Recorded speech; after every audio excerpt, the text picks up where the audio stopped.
S իմ Infiniti Q50-ն է։ Առաջ մի րոպե։ IS իմ Infiniti Q50-ն է, իսկ S առաջին հայացքից չտարբերվող, բայց իրականում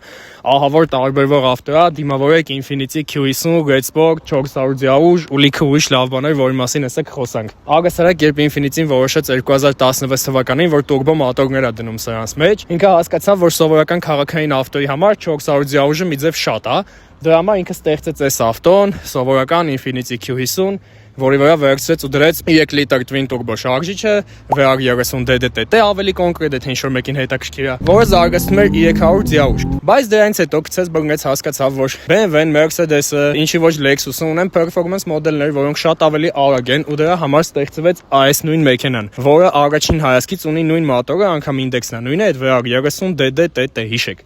Ճիշտ կարակ չհիշեք։ Որոշեցին, որ այս ավտոյի վրա այս մոտորը կվերցնեն, մի քիչ դարաբոդկեք կանեն ու գործարանային կսարքեն 400 դիաուժ, ինչի հաշվին է այդ արվում։ Տուրբոները մի քիչ մոդիֆիկացված են, ունեն բուստի, կառավարման, ճնշման, չափման, դատչիկ։ В общем, այս ավտոն զավոց թե իջարած է, այս ավտոն զավոց թե իջարած չի։ Բայց այդ ինչ վերաբերվում է շարժիչին, շարժիչը ստեղ են ամենաքիչ ուշադրություն գրավող բանն է։ Այս ավտոյի խադավոյը ամբողջովին տարբերվում է սրանից։ Ինքը նախատեսված է նրա համար, որ լինի ավելի ամուր, ավելի կայուն արագության վրա ամենակարևորը ինչի, որովհետև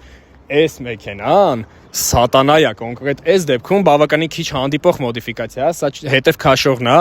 պատկերացեք 400 դիաուժ, հետև քաշող երկու ակերի վրա ընդամենը։ Հայլինգը ստալած մնա։ Խի ավտոյի հայլինգը ծալած։ Հա? Բարձր կոմպլեկտացիա, սպասի։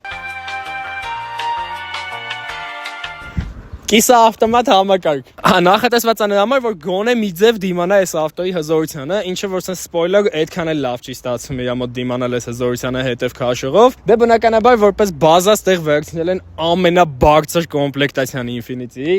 այսինքն թե քաղաքում մեքենաների 90%-ը սրանք են, հիմնականում լյուքս կոմպլեկտացիան, մեկը մի քիչ շատ ունի, մեկը մի քիչ քիչ ունի, ստե ամեն ինչ կա, մասաժ անում է, կոֆե դնում է, որ վախենում ես լավ հեքիաթներ է պատմում քնելուց առաջ, որ կարողանաս հանգիստ քնես։ Ու մի հատ էլ կոնկրետ այս դեպքում այս մեքենան вообще Infiniti-ին ինձ թվում է որ գնաս Infiniti գործարան, sense վիճակում այս ավտոյից չես կարող գտնես 20000 մոտավորապես քշած, իդեալական վիճակում լրիվ գործարանային, մի հատ ոչ գործարանային բան կա, դա էլ հետևի կարբոնից սպոյլերն է, դա էլ իսկական կարբոնից սպոյլեր է։ Կյանքում դες բան տեսել եք, կարբոն է ու դաժե վայլբերիզից զակաս տված չի։ Հիշեք։ Լուբո ավտոյին մոտենալուց, որ պետք է այդ ավտոյի հետ առնչվես, դու առաջինը մտածում ես ինչ էմոցիաներ ա քո մոտ այդ մեքենան առաջացնելու։ Ես այս ավտոն առաջին անգամ տենալուց մտածում էի առաջինը։ Մնալու է ինքը արդյոք սրա նման քաղաքում բավականին կոմֆորտ մեքենա, որտեղ ինչպես հիշում եք իմ այս վիդեոյի մեջ, ես ասում էի, որ հենց այդ այն F30-ն BMW-ն ու Mercedes-ն ինձ դուր չեն գալի նրանով S-կլասում, որ իրանք բավականին չոր են արդեն, այդքան էլ հարմար չեն քաղաքում քշելու համար եւ նմանատիպ լիքը ուրիշ բաներ։ Այս մեքենան ունի էլի սպորտ պատվես կա ու ինձ հետաքրքիր է կորցրել է ինքը արդյոք այդ իր փափկությունը, որ ունի այս մեքենան, ու երկրորդը ինձ հետաքրքիր է այս մեքենայի հետ ապրելը, այս մեքենան պահելը քաղաքում շատ ավելի դժվար կլինի, թե չէ։ Դրա համար մեզ կօգնի մի հոգի։ Այս մեքենայի տերը, եկեք այս մեքենայի տիրոջը մի հատ ծափարությունների տակ կանչենք կադր։ Եղբայր ջան։ Մացս կադրի համար բարևենք իրար, բարև աղբեր ջան։ Մտ ներկայացի։ Ես Արամն եմ, Q50 Red Sport-ի տերը։ Հիմա ամենաառաջին հարցը, որը որ բոլորին այդ թվում նաև ինձ հետաքրքրում է, ինչի Infiniti։ Ես ինձ էլ եմ մեկ-մեկ այդ հարցը տալի, հիմա ինչի Infiniti, ինչի ոչ ուրիշ ինչ-որ ավտո այս նույն կլասում։ Որովհետև իմ նախորդ մեքենան էլ եղել է, կարելի է ասել Infiniti, 2016 թվականին այդ ավտո մենք ներմուծել ենք Ճապոնիայից, եղել է աջ ռուլը, այսինքն ինքը եղել է Nissan Skyline-ը։ Եղել է 2.5 մոտորը, 225 դիաուժ։ Այդ մեքենան եղել է իմ մոտ 10 տարի հետո այդ մեքենան վաճառել ենք ու դե բնականաբար առաջին մեքենայից դու ուզում ես հենց այդ նույն բրենդի մեքենան դու վարես։ Դրա համար էլ որոշումը կանգ առավ Q50-ի վրա։ Մտածում էի 4 քաշող լինի, հետև քաշող լինի, 300 դիաուժ լինի, 2.9 մոտոր Mercedes-ի մոտորով լինի եւ այլն, վերջը կանգ առավ Q50 Red Sport-ի վրա։ Իսկ ինչի Red Sport, ինչը քեզ գրավեց, դու ինձ թվում է հասկանում ես, որ այս մեքենան սպասարկել, ապրել այս մեքենայի հետ ավելի դժվար է լինելու, քան սրա։ Ինչն էր որ քեզ սյոժը դգթեց, որ չէ, պետք է Red սպորտ լինի իմ ավտոն։ Էն էլ հետև քաշող։ Երևի թե այս մեքենայի մեջ ինձ գրավեց ավելի շատ իր այդ կոմպլեկտացիա ասածը, որովհետև այս մեքենայի մեջ իրականում այդպես արտաքին հայացքի շատ բաներ չի տարբերում, բայց իրական տարբերությունները շատ մեծ է, էլի։ Սկսած իր սրահի կարբոնի դետալներից, որը որ գործարանային է, սուպերտների չափերը, որ ինքը 4 պորշին է եւ այլն, ու ամենակարևորը դա 400 ձիաուժն է ու հետև քաշողի վրա։ Եկեք միանգամից հիմա այս մարդու ներկայությամբ անդրադառնանք այդ պատմությանը։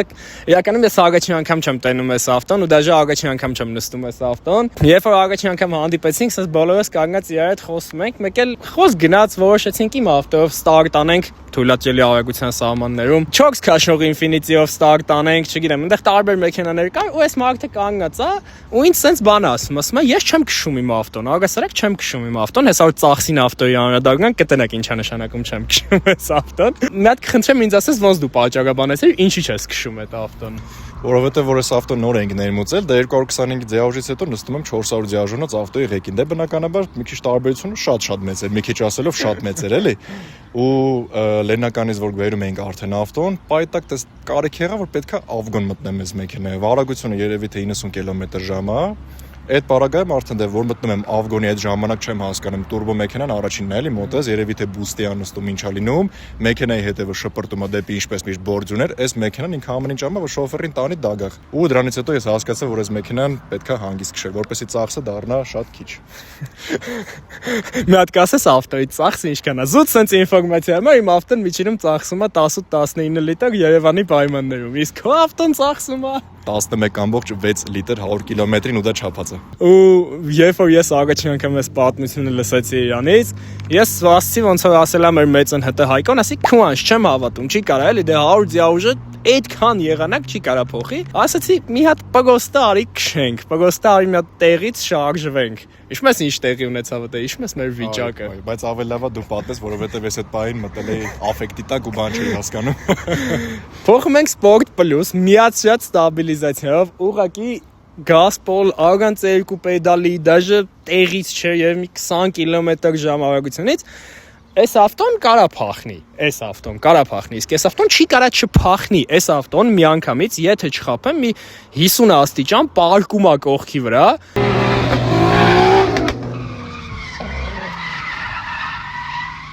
միացած ստաբիլիզացիայով ու ես երկուսով sense տորմոզ ենք տալի ու հասկանում ենք որ մենք քիչ էր մնում ընդ մի հատ Ford Fusion հավաքենք պլանավորում ես ինչ որ բան անես այս ավտոյին թե ուզում ես ինքս ես մնա գործարանային, դաժե կարելի ասել թանգարանային էկզեմպլար։ Չէ, արտաքին փոփոխությունները միանշանակ լինելու է, դե ես կարբոնի սիրահար եմ միանշանակ, վայլբերիսի ձակաս տալով։ Ու դե արտաքնային փոփոխությունները միանշանակ անելու եմ, բայց տեխնիկական առումով երևի թե մոտակա մի քանի տարին հաստատ չեմ անելու, որովհետև 400 ձիաուժին պետք է հələ սովորենք։ Ավեդե swap մտածում եմ։ Շատ շնորհակալություն քեզ, որ եկար պատմիր քո ավտոյի մասին։ Դե ստեղ տենց առանձնապես պատմելու բան չունեմ, ավտոմատ բացվող հայլինգեր։ Երկու մոնիտոր, причем ստեղ այդ իրանց Infinity հին սիստեման է, այնտեղ նոր սիստեման է, հեսա կանադագանք այդ նոր սիստեմային։ Դե շնորհավորեք, թազա Wildberries tuning եմ արել ավտոյից վրա, հիմա արդեն տես գզիկ լուսերը վագում ավտոս։ Ստեղ անգամ սիձենյաներն են տարբեր, սալոնը, վաու։ Ստեղ ունենք գործարանային կարբոն, գործարանային սև կրիչ։ Կարճ ասած, այս ավտոն ես հասկացել եմ, քանի տերը չի լսում, ասեմ, որ գնում ես վաղո հոպարի մոտ, որ ավտոդ մի տյունինգ անի։ Այս ավտոն մի վաղո հոպարի մոտով անցած է, մի ճապոնացի վաղոսանի մոտով անց է այս ավտոն։ Կարբոնը, սև ու կարմիր սալոնը, ավելի ճիշտ սև սալոնը կարմիր ակցենտներով։ Ու լգի կայնի մեծ նայեմ, էլի նոր կշարունակի։ Ինչ լավն է հո։ Այսինչ կդես վիդեո։ Այս արդեն նոր է Infinity այդ ինֆորմացիոն-ռազվլիկացիալնի համակարգն է։ Այստեղ արդեն մի քիչ ինտերֆեյսը ավելի ժամանակակից է։ Այստեղից Infinity-ի լուսն է նաև գցում, ուղղակի հիմա հələ լուսավոր է։ Սենց ասեմ, ես հատուկ որոշել եմ այս ավտոյի ղեկին չնստեի, առաջին անգամ նստեցի վիդեոյի մեջ, որ իմ անկեղծ էմոցիաները լինի։ Իրոք ուրիշ աշխարհում նստեցի։ Ես չէի կարծում, որ իմ ավտոյից հետո այս ավտոն կարա ինձ սալոնում զարմացնի, բայց զարմացրեց։ Դե հետևը նայելու բան չկա, դες չեմ ուզում ցույց տամ առանձնապես, հետևը ինչ իմ ավտոն է, էդ էլ նույն էս ավտոն է։ Նա տես ցիտիկներից սկսենք, էլի։ Վանտաժները քերած են մշակարարին։ Սկսենք այս ցիտիկներից։ Ու պրիչեմ խոսքը թե էսի անվայեցերին որ գործարանային 19-ն են, նաև այս տագմազնոյ սիստեմայի մասին է խոսքը։ 4 պորշին դեմից, 2 պորշին հետևից, որը այս ավտոն ուղղակի մխում է ասֆալտին։ Չեմ ասի որ երբևէ դուք սրանով խնդիր կունենաք, բայց սրանով դուք այնվոր խնդիր вообще չեք ունենա 100%։ Էս էլ պլյոնկա չի, ինչը որ դաժե իմ համար է զարմանալի։ Ես չգիտեի որ այս ավտոները գործարանային, այսպես ասած shadow line-ի մեջ են լինում, ինչի մասին է խոսքը, հա, այս սրանն էլ որ նայեք, ստեղ էս ամեն ինչը սև անտիխրոմ արած է, իսկ իմ մոտ էս ամեն ինչը սովորական խրոմ է, էլի ճաշակի բան է։ Դե հիմնականում սենց որ ասեմ ինքը շատ ավարտուն տեսք ունի։ Իմ ավտոյի վրա բավականին պետքա գործ անել, երբ որ դու պրոստը զավոդից արգում ես այս ավտոները։ Իսկ այս ավտոն ինքը գործարանային ունի այն ինչը որ քեզ պետք է։ Հիմնականում ասում եմ, սրանից բացի ոչ մի բան արած չի, ու ավտոն շատ պատրաստի տեսք ունի, սենց մատոյի դեմից էլ նայենք, այդ red sport sheet-ը, որը որ ոնց ձեզ ասեմ, այն Infinity շոֆերների մեջ դու միանգամից սենց լավ տղության 5-աջոք ստանում ես, էլի, եթե red sport շթովես, ով որ խփում է, Թայվան է շիտնա միանգամից զակաս տալի, ասում է, հիշեք, լյուբոյ փչացած բան հավասարազոր է նոր տյունինգի։ Այս համարները պետք եղած մի վարքյանում կորում են, որովհետև մեր այս մեքենայի տերը շատ է սիրում կոնտենտ նկարել, իդեպ Instagram, TikTok թողեմ, գնացեք այս ավտոն նայեք, շատ սիրուն վիդեոներ կա այս ավտոյի հետ։ Հա, դե պատմեք ոնց անցկացրիք ձեր ամառային արձակուրդները։ Ինչքան ժամանակա վիդեո չէի նկարել, իրականում տես խոսք չեմ ուզում տան, որ սկսելու եմ ահավոր հաճախ վիդեոներ նկարել, որովհետև մի քիչ ժամանակային խնդիրներ կա, բայց հետաքրքիր ավտոների ժամանակ անպայման կապի ենք դուրս գալու, ու դուք էլ եթե հետաքրքիր ավտո ունեք, անպայման ուղարկեք ձեր հետաքրքիր ավտոները կնկարենք։ Մեկ էլ, եթե պատահմամբ Հայաստանում ստոկ B58-ով ավտո կա, ցանկալի է հետև քաշող, եկեք կապի դուս եկեք, շփվենք խոսանք իրար հետ։ Հիմա առաջին անհագթությունը, միանգամից խոսում ենք ավտոյի պատվեսքի մասին, comfort ռեժիմ, ստեղ էլեկտրոնային ամորտիզատորներ են если что։ Այս ավտոն ինչ-որ վայ։ Վերականում սենց Գազն է, հա, գազի։ Հա, գազը պակցավ, հետո մենք գազ լսնենք մեջը։ Մամենտ իստինի, քշում ենք ստանդարտ ռեժիմով։ Ես Ռաֆոն կասի, ես չեմ զգում, որ ինչ-որ ձևի ինքը իմ ավտոյին կոմֆորտով զիջում է։ Իրականում նաև նրա հաշվին, որ ավտոն ավելի թազա է, չեմ զարմանա, եթե ինքը կոմֆորտով նաև կրի իմ ավտոյին։ Դվայնոյի ապակիներ են, դվայնոյի ապակիների հաշվին նաև ավտոն շատ ավելի լավ ձայնամեկուսացված է։ Մենք հիմա ստանդարտ ռեժիմում ենք։ Արամը մեզ վստահեցնում է, որ մենք փոխենք սպորտ, ավտոյի խասյաթը փոխվելու է ավելի շատ։ Իրականում դա լոգիկայի սահմաններում է, որովհետև եթե մեքենան ունի էլեկտրոնային ամորտիզատորներ, մեքենան ավելի մեծ բուստի տակ է աշխատում, ավելի շատ բուստի է կարող դուրս գա, այդ նշանակում է, որ ավտոն միանշանակ ավելի տենց ունիվերսալ պետք է լինի, այսինքն հիմա մենք իրականում շատ վատ ճանապարհի վրով ենք գնում, արագ չենք գնում, վատ ճանապարհի վրով գնում ենք սովորական արագությունով ու вообще չենք նեղվում։ Ես մտածում էի, որ մեր 19 բանտաժները մեզ շատ կնեղեն ստեղ, բայց մեր 19 բանտաժներով ավտոն իրեն սովորական ավտոյի նման է պահում։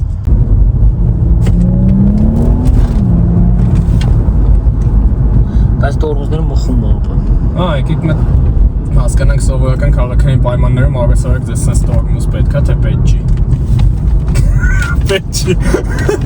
Իրականում ստեղ այս տորմուզները ինձ թվում է իրա միանգամից սխմելու իներցիայով ու կանգնելու իներցիայով այդքան չի տարբերվելու։ Այս ավտոների տորմուզների հիմնական կայֆն է նա, որ ինքը շատ քիչ նահանգապետская տակ է աշխատում։ Այս մեքենայի տորմուզները շատ ավելի երկար են ձեզ ծառայելու, այսինքն դուք կարողանալու եք մի սեսիայի ընթացքում, հա, վերջի չմոռանանք, որ ավտոն այդ սպորտ է, մի սեսիայի ընթացքում կարողանալու եք մի քանի լուրջ տարմաժենյա անեք, այդ 150-ից տարմաժենյա անեք 0 ու ավտոն չտրակի։ Կարամ ասեմ, որ կառավարությունը շատ շուստր է աշխատում։ Ասում եմ, գիտեմ, բայց չեմ կարող ապացուցեմ, որ այս ավտոյի կառավարքին հաստատ ձեռ են տվել Infinity Great Sport այդ պատգազիլենյայում։ Իրականում Infinity-ին մի հատ հետաքրքիր պատմություն պատմեմ, իրանք մի քիչ գժոտ դեբիլոտ խասյաթ ունեն։ Իրանք ստեղծեցին G սերիայի հետ IPL վերսիան, որը որ սպորտային վերսիան էր ու շատ լավն էր IPL-ները։ Հետո որոշեցին, որ իրանք IPL պետք չի, եկեք մի անգամից 0-ից rebranding անենք, սա Red Sport սարքենք, ու Red Sport-ն էլ եղավ Q50, Q60 ու всё։ Infinity-ին պրոստը են հարուստ բարեկամներից ա, որ չգիտի ինչի վրա փող ծախսի, անիմաստ rebranding-ներ ա անում։ Այս պետում շատ լավ ավտոներ ա սարքում, ուղղակի չեն կարող ռեկլամ անեն իրանց ավտոները ճիշտ։ Այս մի քիչ ավելի են մարդկանց համար այս ինֆորմացիան, ովքեր որ քշել են այս մեքենան, կարան համեմատեն։ Սովորական լյուքս կոմպլեկտացիայի Infinity-ին վերևի աբարոտների վրա զգացում է խեղդվում է։ Ինքը մի քիչ ներվում է, բուստը չի հելիքում, դե իրականում համեմատած, հա, համեմատած այս ավտոին, ինքը վերևը խեղդվում է մի քիչ։ Այս ավտոն վերևը իրան շատ ավելի կոմֆորտ է զգում։ Ինքը ոնց որ պատրաստ է ու չի միանգամից մտածում, լավ, всё, հերիքա, արդեն եկեք փոխեմ, արդեն եկեք պերեդը չեմ փոխեմ, հանգիստ գնամ ավելի, կոմֆորտ գնամ։ Ինքը լրիվ հիմա նախատեսած է ժամանակ առ ժամանակ լկտի ավարի քշելու համար։ Դե քանզի մեքենան իմը չի, ես նախընտրում եմ լկտի ավարի չքշեմ այս մեքենան, բայց գասում եմ մեքենայի պոտենցիալը կոնկրետ կա, հետաքրքիր է։ Դաժե սպորտ պլյուսով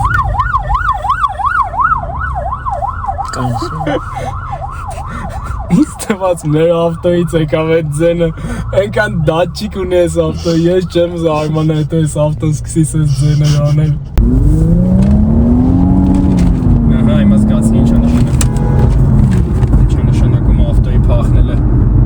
Ավտոն սպորտի տակ փախնում է, այո, ես միանում եմ Արամի խոսքերին, ավտոն սովորական սպորտի տակ ստաբիլիզացիան միացրած փախնում է։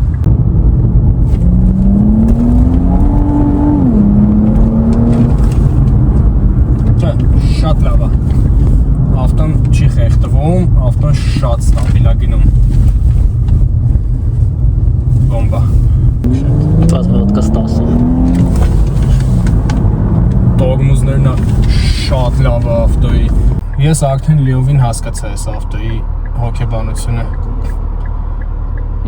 Նույնը ինչը որ իմ մեքենան, պրոստը ավելի շատ ֆունկցիաներ, ավելի շատ հզորություն, ավելի լուրջ ստաբիլություն է թեզորության հետ մեկտեղ։ Զարմացրեց ու վախացրեց ինձ արդյոք այս ավտոյի դինամիկանի մի 300-ի ուժից հետո սուտ կլինի ասել, հա։ Բայց սուտ էլ կլինի ասել, որ ես սպասում էի, որ գործարանային VR30-ը կարա ասենց իներցիա տա։ Բավականին շուստվի է, բավականին ունակ է ու բավականին ճկունա բոլոր դիապազոնում։ Պատվեսկայի ստաբիլության տեսանկյունից չենք զիջում ընդհանրապես, հակառակը շահում ենք, մեքենան կպած է ասֆալտին, մեքենան ավելի հստակ է իրան զգում։ Չվախենաս։ Մեքենան ավելի լավ է ռեկի հետևից գնում, հա։ Առանց չեմ կարող ֆիքսել։ Այն որ դու կամական չես կարող ուղիղ պայես, էդի լավ ցուցանիշ է։ Հետև քաշող ես մեքենան մի քիչ փորձ է ենթադրում, որ դու պետք է փորձառու լինես ու դու պետք է այս մեքենայի հետ կարողանաս խաղաս, խոսաս ու հասկանաք իրար, էլի։ Այս էլ ձեզ Red Sport-ը, արդեն հիմնականում ինչ ուզում եի ասացի, մենակ կասեմ մի բան, լավ մտածեք, ձեզ արդյոք 400 դիավժանոց հետև քաշող ավտո պետքա թե չէ։ Ես ձեզ մարդավարի խնդրում եմ, ճանապարհներին մի արեք լկտի ավարի քշեք այս մեքենաները, հասկացեք ինչ եք արգնում, հասկացեք որտեղ եք քշելու այդ ավտոն ու հասկացեք ինչ նպատակների համար եք դուք այս ավտոն արգնում։ Եթե ձեզ պետքա 400 դիավժանոց ավտո, որը դրա հետ մեկտեղ կլինի ահավոր կոմֆորտ, կլինի ահավոր շատ ֆունկցիաներով ու при этом կսպասարկվի всё еще Nissan-ի գներով, ուրեմն ձեզ անպայման պետք է Infiniti Q50 Red Sport։ Մեկի խիչ է կարամ ասեմ, եթե Infiniti եք քշում, Infiniti կլուբ ենք բացել Հայաստանում։ Դրա լինքն է կդնեմ նավսյակի, եկեք միացեք, էլի ոնց որ հետաքրքիր update-ներ լինելու, հավաքվում ենք իրար հետ, խոսում ենք, կոֆե ենք խմում, ինչու ոչ, մեկ-մեկ որ գաք կարող եմ մենք ձեզ կոֆե պատիվ տանք։ Այսօրվա համար նախատեսել եմ այսքանը, գտնվում եք Քարոզանքյուն ալիքում։ Պատվիսկա եղեք ինձ, պատվիսկա եղեք այս մեքենայի տիրոջը, նայեք տեսեք ինչ կոնտենտ է գցում։ Այսօրվա համար այսքանը, պակա։